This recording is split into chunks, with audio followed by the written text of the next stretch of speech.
Hello. So today we're going to learn how to graph inequalities in two variables. In two variables means we're going to be using x and y usually. So we learned how to graph a linear equation before, and the graph of an equation was just a line. And so today we're going to see what happens when we try to graph an inequality that has two variables. So first, let's say what a solution to one of these inequalities would be. It would be an ordered pair, which is an x value and a y value. That makes the inequality true. So you should be able to plug in. You'll get numbers here for like x and y. And you should be able to plug those numbers in to the equation, and then it should be true. So we'll talk about what that means in just a second. The graph of a linear inequality shows all the solutions of an inequality in a coordinate plane. All right, now let's find out what that stuff means. Well, first let's see what would a linear inequality look like. These are in standard form, ax plus by equals c, and instead of having an equal sign, the difference is we'll have one of our four inequality signs, right? Less than or equal to, greater than or equal to. So in A, B, and C would just be real numbers, and the solution, any solution would be an ordered pair that makes the inequality true. Now, when we're going to be graphing some of these, and so sometimes it'll be easier to get it into y equals mx plus b format, slope intercept, and then the only difference is that you'll still have either the greater than or the less than. You'll have one of these inequality symbols in there.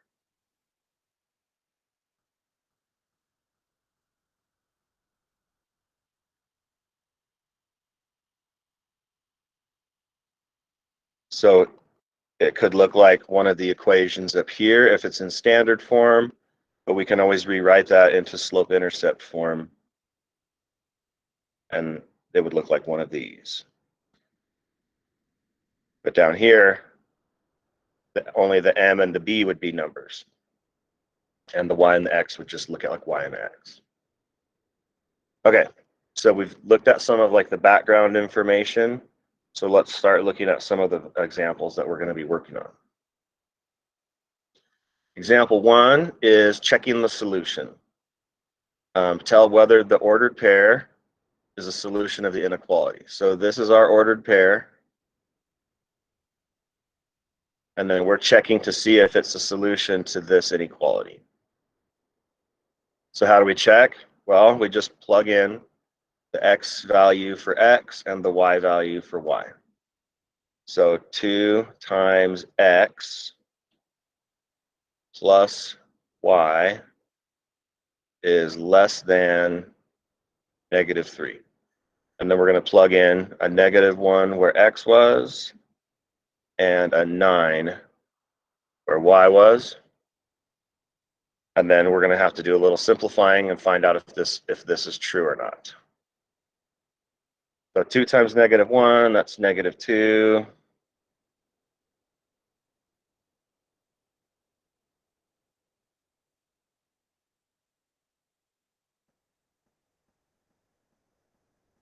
And that is supposed to be less than -3. Well, -2 plus 9 is 7. 7 less than -3?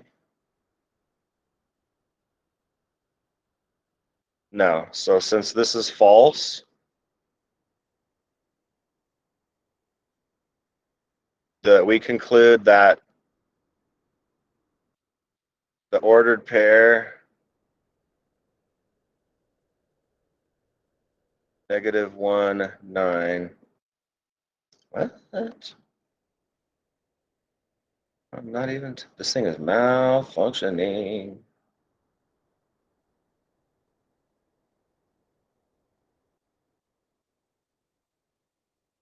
Malfunction.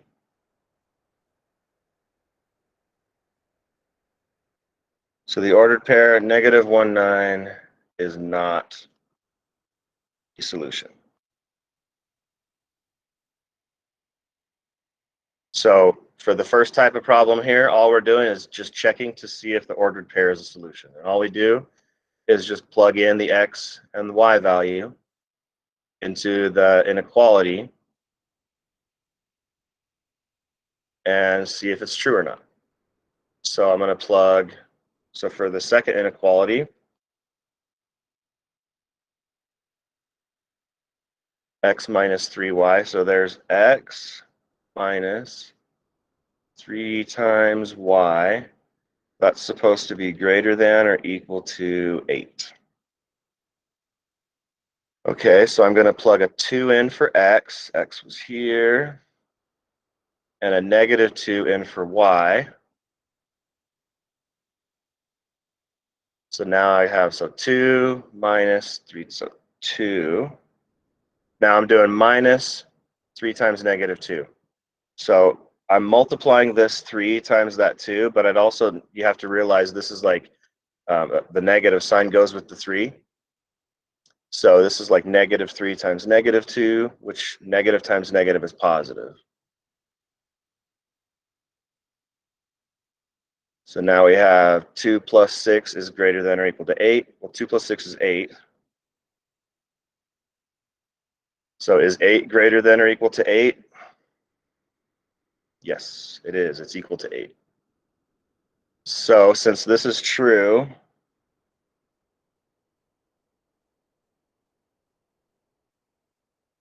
my happy face is looking like mean, sort of. Now he just feels bad for you. Or he has a bad haircut. Since that is true, since what we get is true when we plug in, we get to say that 2 comma -2 is a solution.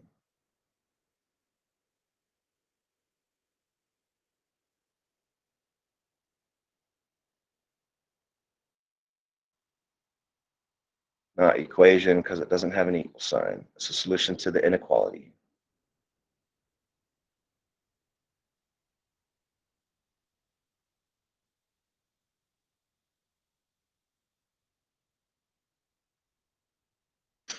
So for these, we were just taking the coordinates of the point that they give us, and we just plug it in to check to see if it's a solution or not. So now we can also graph linear inequalities.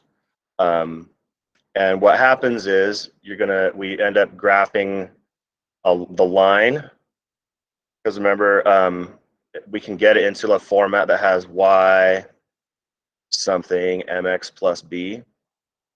And so this, we know how to graph a line given its slope and y-intercept, right? And then what happens is greater than or less than is going to be shading on one side of the line or the other. So as long as we, and as long as we get it into slope-intercept form, where the y is all by itself, then we'll be able to consider it, like think about this. What does the y value measure? The y value measures how high you are on the graph, right? If your y value is positive, then you're going up. If your y value is negative, then you're going down. So when we look at an inequality in slope-intercept form, all we got to do is graph the line and then use this chunk of information right here to tell us whether or not the line should be solid or dashed. See how this line here is dashed? Some graphs will have a dashed line and some graphs will have a solid line. The way you can tell is if it's a solid line, you're using one of these three. You're using one of these three inequality signs. And notice they all have to do with the equal sign, right? So when you have an equal sign, if it was y equals mx plus b, you would just draw a solid line, right? Just like before. If it's greater than or equal to, or less than or equal to, we're going to use the same solid line. So that's why I made this box out here solid. Then for a dashed line, if we're using just less than or greater than, then it's going to be a dashed line. So if there's no little equal to sign underneath it, then we got to use the dashed line. Because what that means is that the border doesn't count as solutions. Let's see. Now then there's shading above or shading below. So if you have it in slope-intercept form where the y is by itself, if you had y is greater than, that would mean that the solutions are above. If you have y is less than, then that means the solutions are below the line. So if you have, wherever your line is, if you have less than, you're just going to shade underneath that line. If you had greater than, then you would just shade above the line. And you can, even though like visually you can think about it as shading on the right or shading on the left, that doesn't match what we're doing here. When we have y all by itself, we have to be thinking about up or down because y measures up and down. So if y is less than where the line is, then we would have to shade below the line. If y was greater than where all that stuff is, then we would have to shade above. So this is kind of a little visual reminder of how to do our lines and shading. So let's take a look at graphing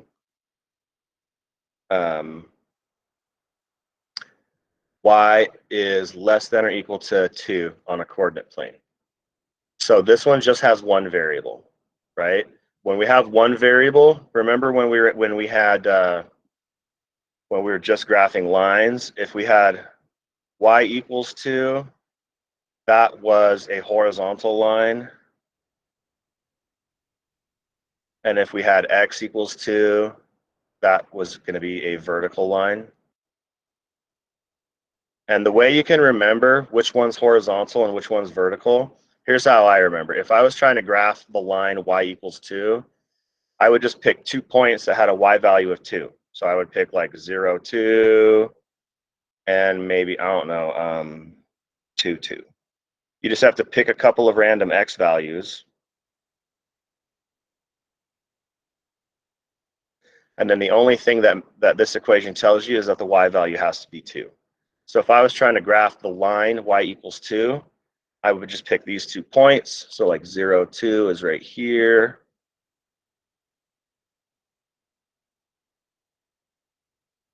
I guess I did 3, 2 in the, this point here would be 3, 2. And then if it was an equal sign, I would just draw a solid line right there, right? If it was x equals 2, then you would just pick 2 points that have an x value of 2. So you could go like 2, 0 or 2, 2, and then you would have a different line and it would be vertical. So, but for us, what we're doing right now, we're not doing a vertical line, we're doing y is less than or equal to 2. So the first thing we always do is we just first pretend it has an equal sign and think about where that line would be. So we kind of already did that. If it was an equal sign, y equals 2, we picked 2 points that have a y value of 2, and we plotted those points on the graph. And now we would just draw the line that goes through those points. Keep in mind that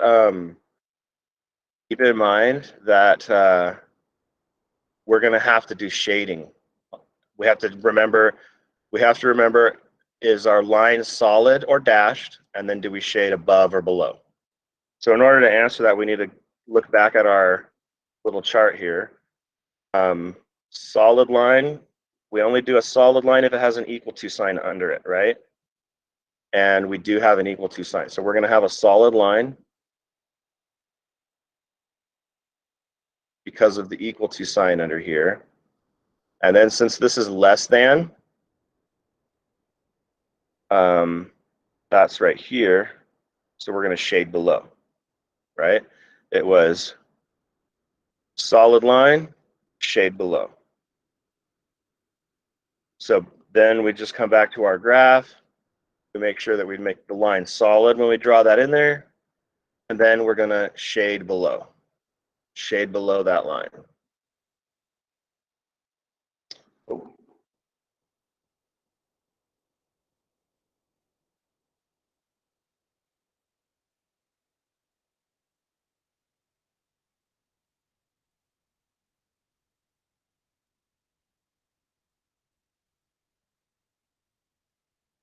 So when you're doing your assignments by hand or whatever, you can just, to do your shading, if you have a pencil, you can do like that light shading. If you don't have a pencil, you can just kind of do like that, just to kind of let me know what side you're shading on. So when I'm grading problems like this, I'm going to be looking for a few things. I'm going to be looking for, is your line in the right place? Is it the correct solid or dash? And are you shaded in the right region? Because the idea is you should be able to pick any point from the shaded region, and it should work in this inequality, right? If I pick this point right here, this is 1, 2, 3, -4, -8, or something like that. -4, 1, 2, 3. Oh no, it's down here. 1, 2, 3, 4, 5, 6, 7, 8. Oh, cool. What's the y value? -8. Is that less than or equal to 2? Yep, it sure is. Any point you pick in the shaded region or even on the solid line will satisfy this inequality. Okay, so now let's look at one that has two variables in it. So when I see this, I kind of want to graph from y equals mx plus b. So I'm going to take this equation, or this inequality, -x plus 2y is greater than 2, and I'm going to get the y by itself, so it's easier to graph. So to get the y by itself, I'm going to need to get rid of this -x over here, so I'm going to add x to both sides.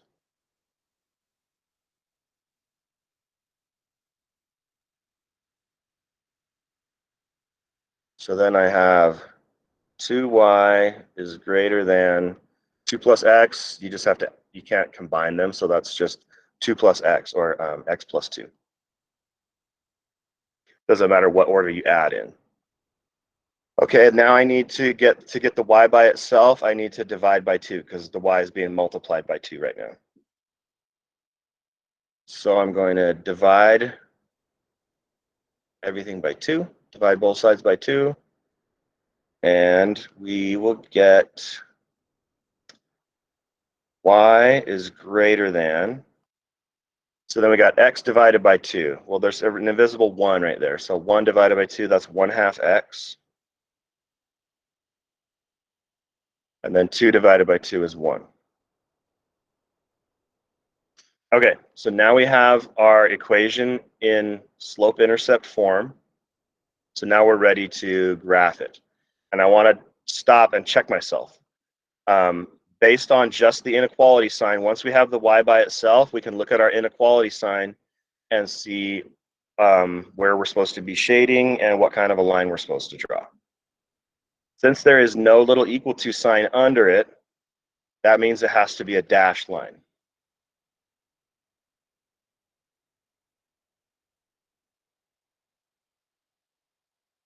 Since that it's greater than, y greater than means we're going to shade above.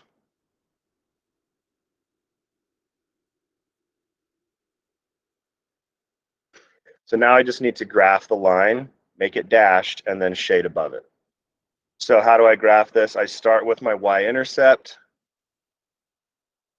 and then I use my slope to count off other points. So my y-intercept is 1, so that means on my graph it crosses the y-axis at 1.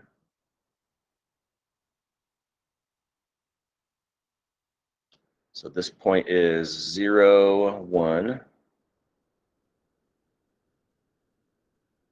Then our slope says 1/2, which means rise over run. So I would rise up 1 when I run to the right 2. So up 1 to the right 2. That point has the coordinates 2, 2.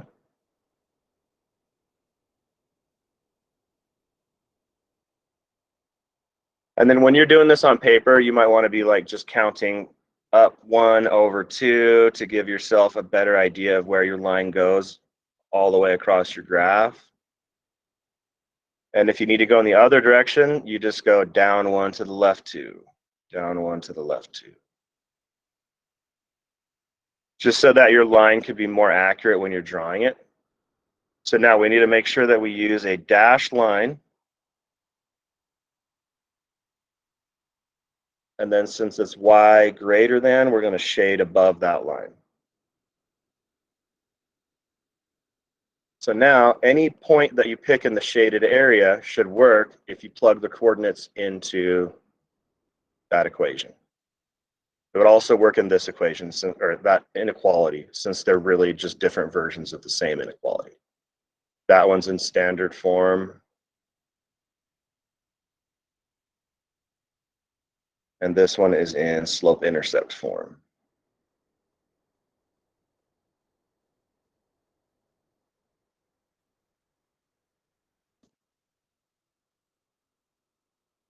And then we've got one more. Modeling with math, real life problems. Okay, you can spend at most $10. So that's how, sounds like you have $10. That's the most you can spend, right? Can you spend $10? Yes, you have $10. So at most 10. So what that means is there's going to be at most 10 means you can spend 10 or less, right? So that's going to be less than or equal to 10. The amount of money you can spend has to be less than or equal to 10. And what are you buying? Grapes and apples. Grapes cost $2.50 a pound.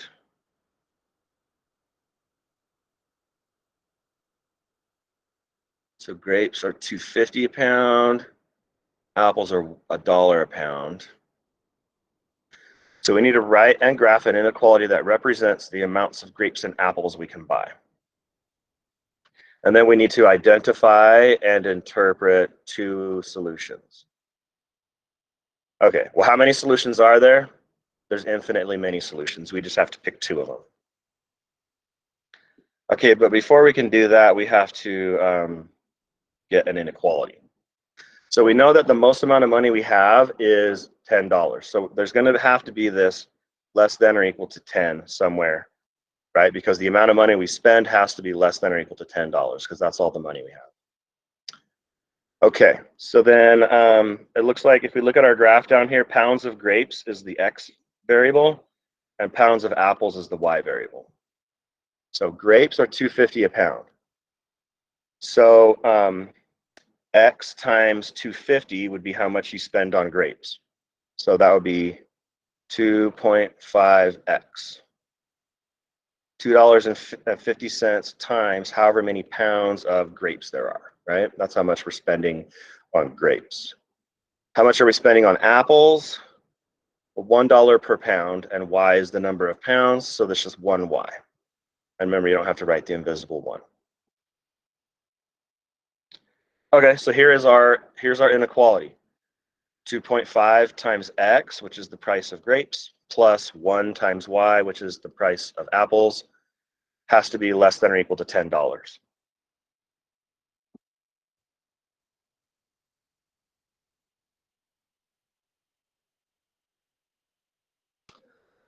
All right, so in order to graph this, so we wrote the inequality, check that off. Now we need to graph the inequality.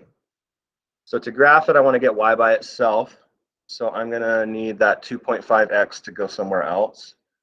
So I'm going to subtract 2.5x from both sides.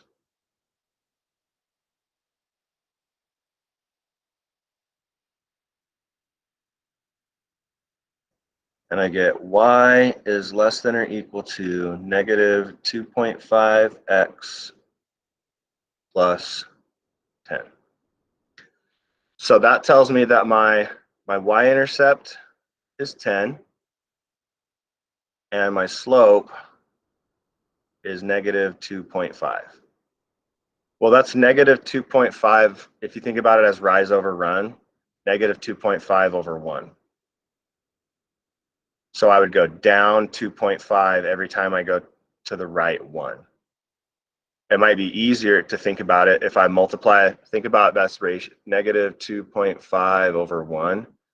If I was to multiply the top and the bottom by 2, that would make, to get rid of this decimal, because 2.5 times 2 is just 5. So this would be negative 5 over 2. So you could count your slope as down 2.5 when you go over 1, or just down 5 when you go over 2. But I know my y-intercept is 10. So I need to make a dot there. And then my slope is down 2.5 when I go over 1. So there's that point. If I went over 1, I would have to go down 2.5. If I go over 2, I'd have to go down 5, right? So then over 2, down 5. And there is the line. Since it's the equal to sign is here, we know it's a solid line.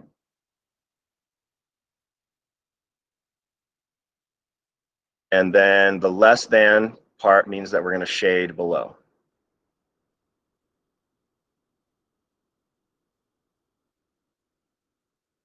There's shade below. Now we need to pick 2. We need to identify, so we graphed it, right? We wrote the inequality, we graphed it. Now we're going to identify and interpret 2 solutions. So we're just going to pick a couple solutions. I'll pick this one, which is 2, 5. And I'll pick this one, which is 1, 2. And then we are going to say what that means, right? So for the 2, 5, that means this solution 2, 5. What does that mean? That means we are buying 2 pounds of grapes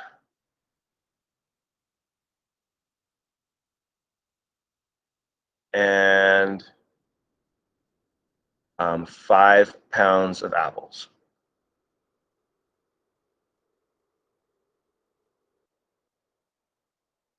And then the total price would be, let's see, 2 pounds of grapes would be 2 times 2.5, so that'll be $5 plus $2, so this would total $7. The other solution, 1, 2, that is 1 pound of grapes, 2 pounds of apples. And then that would be a total of, oh wait, no, it's 5 pounds of apples, 2 pounds of grapes. This wasn't $7. 2 pounds of grapes would have been, no, that was right. 2 pounds of grapes was $5, plus $5 of apples would have been $10. So a total of $10 there. Then 1 pound of grapes is $2.50, plus 2 pounds of apples is $2. So this was $4.50 for that. The only reason I showed you the price, how much the total was, to show you that on the line here, anywhere on the line, the total is going to equal $10, because the line is where it was equal to 10. Anywhere in the shaded region, the total is going to be less than $10, because that's where the less than part is. So we learned about shading and all kinds of cool stuff today. So just make sure you take notes on this and turn it in, and I'll have this video posted ASAP.